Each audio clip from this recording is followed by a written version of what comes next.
cr101radio.com, podcasts, and more. 31. Irrelevant preaching. Some years ago, during the middle of a winter night, a farmhouse caught fire. The family barely escaped with their lives. The housewife, a very neat and precise woman who always wanted everything just right, paused for a second as they dashed with their children through the hot, smoke-filled living room to the safety of the out-of-doors.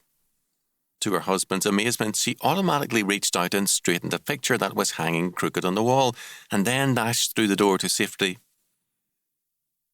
Their house and all their belongings were lost, but at least her picture was hanging straight when it burned up. I am reminded of that story when I listen to some preachers.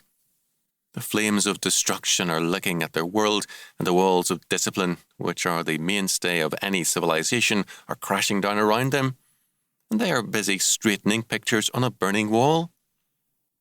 One minister spent a morning recently preaching against the rise of gauche and darn. Another spent the evening hour preaching against the miniskirt and dress. Is this what men are called by God to do? Is this the gospel, or the Great Commission given to all Christians? Are we to preach on trifles, or do we truly have a Great Commission?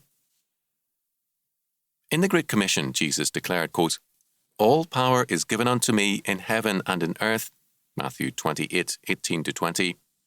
This is the joyful news the Church must proclaim. All power and authority is given to Christ the King, who rules absolutely over heaven and earth. Christians are members of a victorious and conquering army.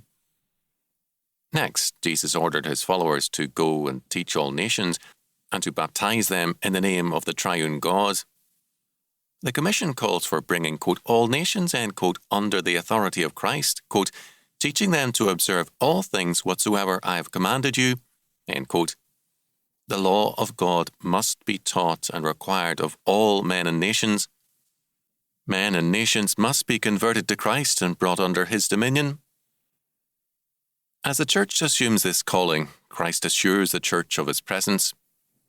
Lo, I am with you always, even unto the end of the world, end quote.